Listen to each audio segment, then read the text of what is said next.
दोस्तों, स्वागत है आपका हमारे इस प्लेटफॉर्म पर।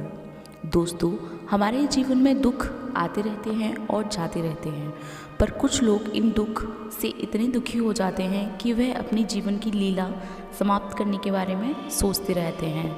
उन्हें इसके अलावा कोई रास्ता नज़र नहीं आता है। वैसे तो दुख सब नासमझी का ही है। इस शरीर को भूख लगे तब फिर खाना ना मिले तो इसे भी दुख माना ही जाता है। प्यास लगने पर 2-3 घंटे पानी ना मिले तो भी यह दुख जैसा ही माना जाता है।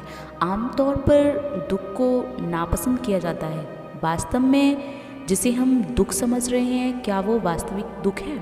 चलिए जानते हैं आज की कहानी के माध्यम से। तो चलिए शुरू करते हैं आज की कहानी। एक लड़का था जिसका नाम शुभम था। वह एक गांव में रहता था। वह अपने जीवन से बहुत ही दुखी था। उसके दुख का कारण यह था कि वह कुछ भी नहीं करता था, जबकि उसकी कमाने की उम्र हो गई थी। उसके घर वाले उसे ताना मारते रहते थे और दूसरों का उदाहरण देकर उसको निम्न स्तर का दिखाते रहते थे। उससे वह लोग कहते रहते थे कि वह सब तो कामयाब हो गए हैं, पर तुम इस उम्र में भी बैठे बैठे खा रहे हो। वह लोगों की जब ऐसी बातें सुनता था तो उसका मन बहुत ही दुखी हो जाता था। अब नौबत यह आ गई थी, वह कहीं भी आता जाता नहीं था, क्योंकि जहाँ भी वह जाता लोग उससे पूछते कि तुम क्या कर रहे हो। पर शुभम तो कुछ कर नहीं रहा होता था, तो उसे यह कहने में भी शर्म महसूस होती थी कि वह अभी कुछ करने की कोशिश कर रहा है। अब यहाँ तक इस दुख की वजह से उसको लगने लगा था कि वह धरती पर बोझ है और उसके बस में कुछ भी करना नहीं है। उसे लगता था कि वह कुछ भी नहीं कर सकता है, तो वह जीवित रहकर भी क्या करेगा। उसे मर जाना चाहिए। वह अकेले में बैठकर रोता और भगवान को ही दोष देता रहता। एक दिन उसने एक गुरु को नगर में देखा, पर प्रवचन दे रहे थे। वो कह रहे थे कि दुख एक गुरु की तरह है, जो हमें यह बताता है कि वास्तव में जीवन क्या है और जीवन का क्या महत्व है। दुख जीवन के बारे में समझाता है और आपको सही से जीने का तरीका बताता है। यदि आप चाहें तो दुख रूपी गुरु से अपना जीवन को जीना सीख सकते हैं, या फिर दुख में बैठकर रो सकते हैं। शुभम भी यह बातें सुन रहा था। जब गुरु ने अपनी बात को विराम दिया, तब शुभम ने अपने उन्हीं गुरु से कहा, दुख हमें कुछ नहीं सिखा कर जाता है, बल्कि हमें दर्द पीड़ा देकर जाता है। दुख की पीड़ा अनंत होती है। ऐसा लगता है कि इसके बाद हमें कुछ प्राप्त ही नहीं होगा। मृत्यु भी उसके सामने कम लगती है। गुरु ने पूछा, क्या दुख है तुम्हें? शुभम ने अपनी सारी परेशानियां अपने गुरु को बता दी और कहा कि मेरे दुख का आपके पास गुरु कोई समाधान नहीं होगा। गुरु ने मुस्कुराते हुए कहा कि जब तुम्हारे जीवन में सबसे बड़ा दुख आए तब तुम मेरे पास आना। शुभम ने मन में सोचा कि जो मैं झेल रहा हूँ, क्या वो सबसे बड़ा दुख नहीं है? गुरु ने कहा, जब तुम्हारे जीवन में असली दुख आए तब तुम मेरे पास आना। मेरे पास उसका समाधान जरूर होगा और तुम्हारी समस्या का भी समाधान जरूर होगा। गुरु वहाँ से चले गए। शुभम ने मन ही मन सोचा, क्या मैं जो दुख झेल रहा हूँ, क्या वो असली दुख नहीं है? मेरी पीड़ा कोई नहीं समझता। अरे, जब माँ बाप ही मेरी पीड़ा नहीं समझते तो ये तो गुरु हैं, ये मेरी पीड़ा क्या समझेंगे? अपने दुखों से परेशान होकर शुभम ने एक निर्णय लिया कि वह अब कुछ करके दिखाएगा। उसने एक छोटा सा व्यापार शुरू किया। उसे अपने बिजनेस में सफलता नहीं मिल रही थी। उसके घर वाले इसी बात से खुश थे कि चलो वह कुछ तो कर रहा है। धीरे धीरे उसे सफलता मिलने लगी। फिर उसने अपने व्यवसाय को ऊंचाई पर पहुंचा दिया। अब चारों ओर शुभम का बोलबाला हो गया था। वह 2 साल के अंदर ही एक बड़ा व्यापारी बन गया था। अब उसके आसपास बहुत से लोग ऐसे थे जो उसे पसंद करने लगे थे। सफल व्यक्ति को हर कोई पसंद करता है, इसलिए उसे भी लोग पसंद करने लगे थे। सभी लोग उसके कार्यों की सराहना करते नहीं थकते थे। उसके सफल होने के कारण उसके मित्रों की संख्या दिन पर दिन बढ़ती जा रही थी। वह बहुत खुश था। फिर उसके कुछ दोस्तों ने उससे कहा कि उसे अपना व्यापार और बढ़ाना चाहिए। जब वह बड़ा व्यापारी बन जाएगा तो वो और भी ज़्यादा खुश होगा।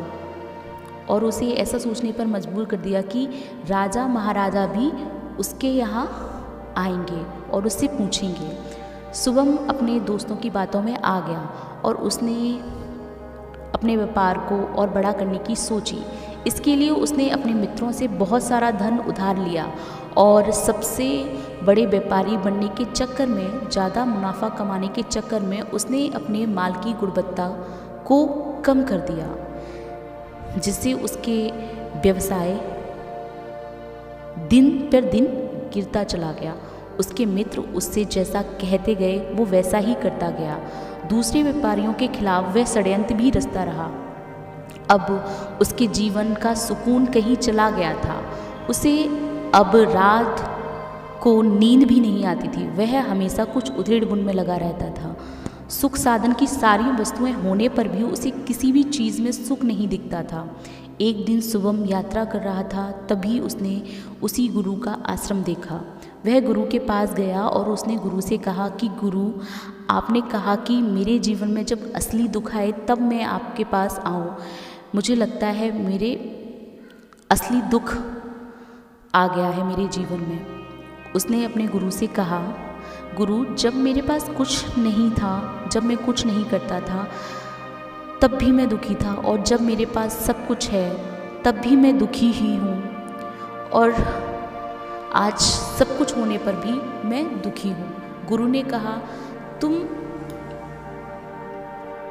तुमने पहले दुख से क्या सीखा? शुभम ने कहा, केवल सोचने मात्र से कुछ नहीं होता। अपने सपने को साकार करने के लिए हमें कर्म भी करना पड़ता है। कर्म को अंतिम पड़ाव तक ले जाना आवश्यक होता है। चाहे रास्ते में कितनी भी बाधाएं आए, कितनी भी निराशा आए, चाहे ऐसा क्यों ना लगे अब कुछ नहीं हो सकता, तब भी यह मानकर हमें कार्य करना चाहिए कि जो कार्य मैं कर रहा हूँ इसमें मैं सफल होकर ही रहूँगा। बस कर्म करना चाहिए। संसार केवल सफल आदमी को ही महत्व देता है। बाकी चाहे कोई कितना भी अच्छा क्यों ना हो, इस दुनिया के लिए वह हमेशा बोझ ही कहलाता है। गुरु ने फिर कहा, जब तुम्हारे जीवन में असली दुख आए तब तुम मेरे पास आना, मैं उसका समाधान अवश्य करूँगा। शुभम ने फिर से आश्चर्य से कहा, क्या मैं जो दुख झेल रहा हूँ क्या वो असली दुख नहीं है? शुभम ने अपने गुरु को एक घड़ा भेंट किया जिसमें सोने के सिक्के भरे हुए थे। गुरु ने कहा, इस धन का मेरे लिए क्या महत्व, फिर भी तुम इसे इतने मन से दे रहे हो तो मैं इसे रख लेता हूँ। गुरु ने शुभम से कहा, तुम ये घड़ा पेड़ के नीचे गाड़ दो। शुभम ने ऐसा ही किया और वह वहाँ से चला गया। धीरे धीरे शुभम को व्यापार में और भी घाटा होने लगा। उसकी धन संपत्ति घटने लगी और एक समय ऐसा आया जब उसके ऊपर बहुत सारा कर्जा हो गया। उसे लगने लगा कि उसके मित्र इतने अच्छे हैं कि वो उसे कर्ज वापस नहीं लेंगे, लेकिन उसके मित्रों ने ही उससे सबसे पहले अपना धन वापस मांगना शुरू कर दिया और उसे जान से मारने की धमकी भी दी। मित्रों ने ही उधार धन उससे सबसे पहले मांगना शुरू कर दिया। सब उसके शुभचिंतक, उसके चाहने वाले उससे दूर होते चले गए। उसके पिता ने भी उसका साथ नहीं दिया। वह भी शुभम की गलतियां गिनवाने लगे। उसकी सारी संपत्ति नीलाम हो गई। उसके पास कुछ नहीं बचा। उसने अपने पिता से मदद करने के लिए कहा, लेकिन पिता ने भी उसकी सहायता करने के लिए इनकार कर दिया। उसके जीवन में बहुत गहरा दुख था। उसके आसपास कोई भी ऐसा नहीं था जो उसे संभाल सके। ऐसा होने पर वह बिल्कुल टूट चुका था।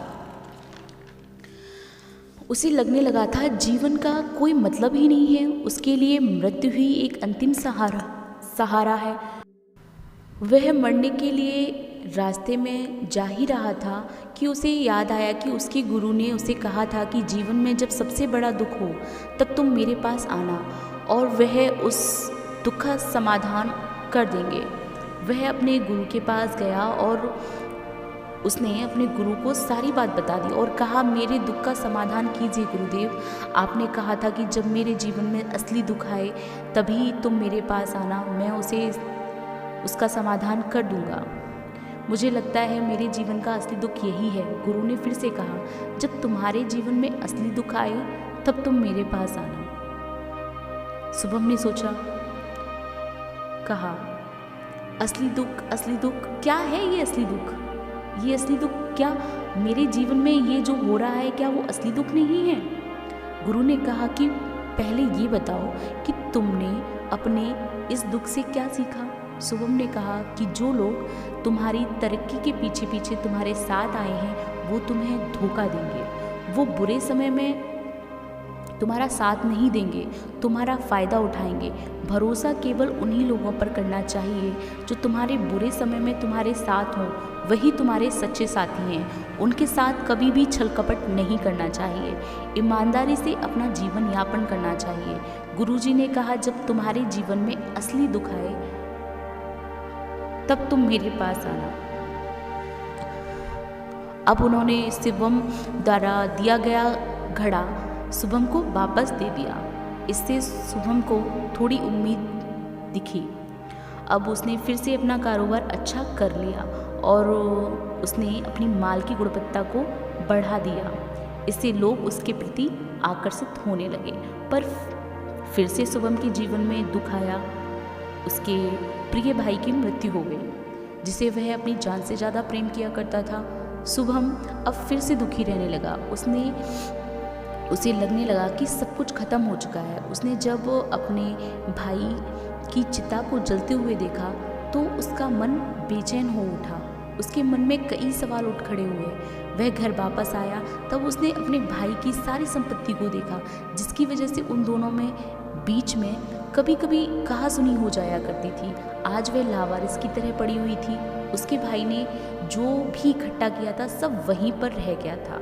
एक दिन पहले वह अपनी संपत्ति के लिए वह किसी से भी लड़ने के लिए तैयार थे, लेकिन आज सब कुछ यही धरा का धरा रह गया था। शुभम का मन बहुत बेचैन हो रहा था, इसलिए वह अपने गुरु के पास फिर से पहुंचा। गुरु ने शुभम को देखते ही कहा, क्या तुम्हें कोई दुख है? शुभम ने कहा, जीवन में वैसे तो अब कोई दुख नहीं है, लेकिन मुझे अपने प्रिय भाई को खोने का दुख है। गुरु ने कहा, इसमें दुखी होने वाली क्या बात है? एक दिन तो सबको मरना ही होता है। जीवित तो कोई नहीं रहता, कोई भी अमृत पीकर नहीं आया है। इस जिंदगी में सब अपना किरदार निभाते हैं और चले जाते हैं, और ना ही कोई रहेगा। तुम भी हो सकता हो आज मर जाओ। शुभम ने कहा, गुरु आप क्या कह रहे हैं? मैं मर जाऊंगा? मैं तो अभी हट्टा कट्टा जवान हूँ, मैं कैसे मर सकता हूँ? गुरु ने कहा, मृत्यु कभी भी किसी समय आ सकती है, वह कभी भी आपको यह बताकर नहीं आती, इसलिए तुम इस भ्रम में मत रहो। तुम्हें कुछ नहीं होगा, तुम्हें मृत्यु नहीं आ सकती, सिर्फ बूढ़े लोगों को ही आ सकती है। ये झूठ है। मृत्यु का किसी उम्र से कोई लेना देना नहीं होता। गुरु के मुख से यह बात सुनकर उसका मन बेचैन होने लगा। अब वह दिन रात यही सोचता रहता कि हम क्या हैं और हमारा जन्म किस लिए हुआ है? क्या सिर्फ अपने लिए जीना, अपने लिए मर जाना, चीज़ों का उपभोग करना, और क्या हमारे जीवन का यही उद्देश्य है? उसे कोई जवाब नहीं मिल रहा था। कुछ दिन बाद वह फिर से अपने उन्हीं गुरु के पास पहुंचा और अपने गुरु को सारी बात बता दी और कहा, आज पहली बार गुरु ने कहा, जो आज तुम पहली बार मुझे बता रहे हो यही तुम्हारा दुख है, वह असली है। वास्तव में तो यही दुख है कि हमें ये पता ही नहीं है कि हम क्या कर रहे हैं, क्यों कर रहे हैं, किस लिए कर रहे हैं, कौन हैं हम, और ये सब क्यों कर रहे हैं, क्या हमारे जीवन का उद्देश्य है। गुरु से कहा, गुरु मेरे इस दुख का आप समाधान कीजिए। गुरु ने कहा, हम सब अपने जीवन में क्या इकट्ठा करते रहते हैं? शुभम ने कहा कि गुरुदेव, हम सब जीवन में धन, संपत्ति, मान, सम्मान इकट्ठा करते रहते हैं। गुरु ने कहा, क्या हम यह सब इकट्ठा करके हम अपने साथ ले जा सकते हैं? शुभम ने कहा, गुरुदेव, इनमें से तो कुछ भी हम हमारे साथ नहीं ले जा सकते। वह सब तो यहीं रह जाता है। मेरे भाई के साथ भी यही हुआ था। उसने सारी संपत्ति इकट्ठी की, लेकिन वो सब कुछ यहीं छोड़कर चला गया। गुरु ने कहा कि वास्तव में हम जो जीवन में इकट्ठा करने में लगे रहते हैं, पर वास्तव में हमें जिन चीज़ों को इकट्ठा करना चाहिए उसको तो हम इकट्ठा करते ही नहीं। शुभम ने कहा, किसे गुरुदेव? गुरुदेव ने कहा कि वह हम खुद हैं। हमारे जीवन का उद्देश्य खुद को पहचानना होना चाहिए, खुद को इकट्ठा करना होना चाहिए। हम बटे हुए हैं प्रेम, नफरत, ईर्ष्या में, ऊंच नीच में, क्रोध में, क्रूरता में, पद में, प्रतिष्ठा में, पहचान में, धर्म में, जाति में, दूसरों को लूटने में और अपने आसपास को लुटवाने में। और ऐसे ही हजारों लाखों वासनाओं में हम फंसे रहते हैं। हम टुकड़ों में जी रहे हैं। हमारी चेतना कभी भी एक नहीं हो पाती। हमारी शक्ति बिखर गई है। इसी कारण वह अपने दुख का समाधान नहीं कर पाते हैं। हमेशा वह दुखी ही बने रहते हैं। हमेशा उन्हें एक ही समाधान नज़र आता है, वो है मृत्यु।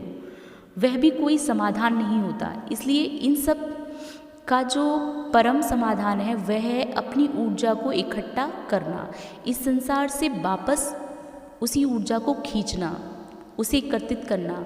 अपने ऊपर ध्यान दो, अपने ऊपर ध्यान लगाओ। मृत्यु से पहले अपने आप को पहचान लो। ऐसे ही बिखरे हुए मत चले जाओ। शुभम ने कहा, तो क्या गुरुदेव, क्या हमें ये संसार छोड़ देना चाहिए? अपनी आकांक्षाओं को मार देना चाहिए? क्या हमें यहाँ किसी से प्रेम भी नहीं करना चाहिए? गुरुदेव ने कहा, तुमसे इच्छाएं, कामनाएं, वासना ऐसे ही निकलती हैं जैसे कि पहाड़ से कोई पत्थर गिर रहा हो, जिस पर पहाड़ का कोई नियंत्रण नहीं रहता। जब तुम एकत्रित हो जाते हो तो सब तुम्हारे नियंत्रण में रहता है, तब इच्छाएं भी तुम्हारे अंदर नियंत्रण के साथ निकलती हैं। शुभम ने कहा, गुरुदेव, आपने मेरे दुख का निवारण कर दिया है। आपका बहुत बहुत कृतज्ञ हूँ आज मैं। अब मैं अपने आप को एकत्रित करूँगा। मानव शरीर में बहुत ही ऊर्जा है। वह अपने जीवन के उत्थान के लिए इस ऊर्जा का प्रयोग बखूबी कर सकता है, लेकिन वह अपनी ऊर्जा का इस्तेमाल बेकार चीज़ों के लिए कर देता है। हमें अपनी ऊर्जा का इस्तेमाल सही जगहों पर करना चाहिए। तो दोस्तों, कैसी लगी आज की कहानी कमेंट बॉक्स में ज़रूर बताइएगा। आशा करती हूँ इस कहानी से आपने बहुत कुछ सीखा होगा। दोस्तों, इस तरीके की और भी कहानियाँ सुनने के लिए हमारे वीडियो को लाइक, सब्सक्राइब और शेयर करना ना भूलेगा, ताकि आगे आने वाली वीडियो आपसे मिस ना हो पाए।